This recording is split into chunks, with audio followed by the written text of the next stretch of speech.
করতে পারবে না। ঠিক ইমামে জবাব দিলে একটা ফসলের ক্ষতি করতে পারে না।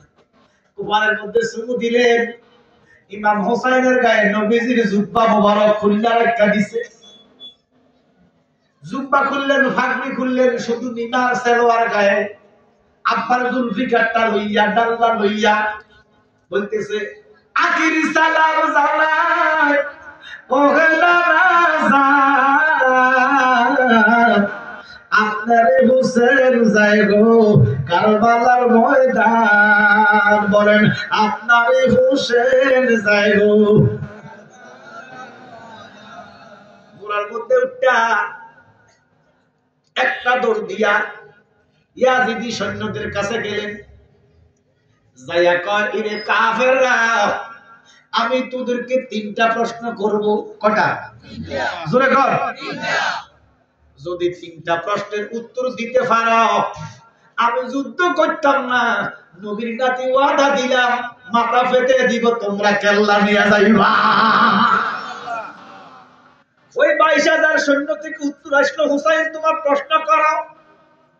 হুসাইন 1 নম্বরের প্রশ্ন করতেছে, ও ইয়াজিদি সৈন্যরা, কাফেরেরা, আমার আহল বর্গরে যে তোরা হত্যা করলি, শহীদ করলি, আমার কেল্লা মোবারকের জন্য তোরা পাগল হইয়া গেলি, আমার অপরাধটা কি? আমি কি চুরির ধরা খাইছি? আমি কি ক্ষমতা দখল করতে আসছি? আমি কি দুর্নীতির ধরা খাইছি? আমার অপরাধটা কি? আল্লাহু আকবার। মুঝে কো ফাওয়ালো মুসাফির না সমঝো,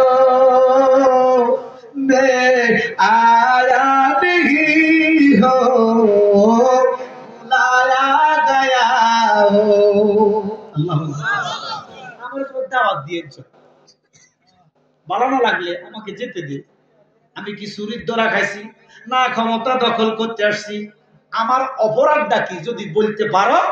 আমার 6 মাসের আলিয়াকে শহীদ করলাম, আমার কাশেমের গলায় ছুরি দিল, আমার আলী আকবরের গলায় ছুরি দিল, আমার গলায় ছুরি দেওয়ার জন্য ইরে মুসলমান নামের কাফেরেরা, আমার অপরাধটা কি? আমার অপরাধটা যদি তোরাইয়া দেস, আল্লাহর কসম যুদ্ধ করতাম না, মুস্তাফার নাতি কাল্লাটা তোদের হাতে তুলে দিব। জোরে কর সুবহানাল্লাহ। 22,000 সৈন্য এদের মাথা নিচের দিকে দিছে, ইমাম হোসেনের জোর ধরতে পারে না।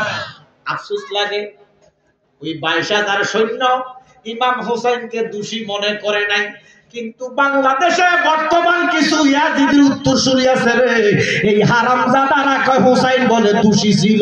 আউযুবিল্লাহ। অরিজিনাল ইয়াজিদে কয় মাথা নত, দোষ ধরাইতে পারে নাই।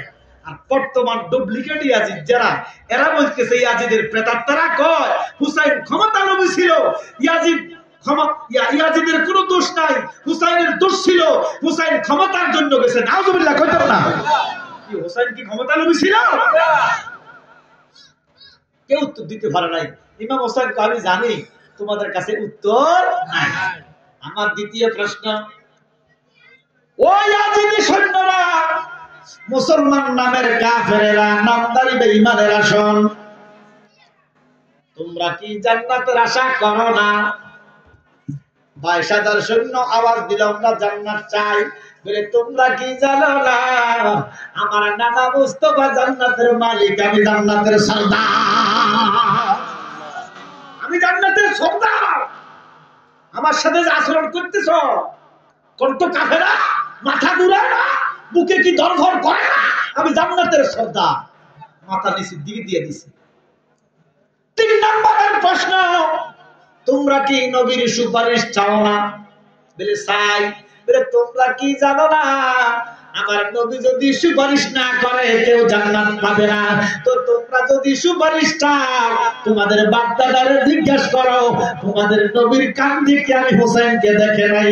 আমার নবী কয়, ওরে হোসেনকে যে কষ্ট দেয়, কষ্ট লাগে ফাতেমার গায়ে। বলেন, হোসেনকে যে কষ্ট দেয়, কষ্ট লাগে ফাতেমার গায়ে, কষ্ট লাগে নূর নবীজির গায়ে। বলেন, কষ্ট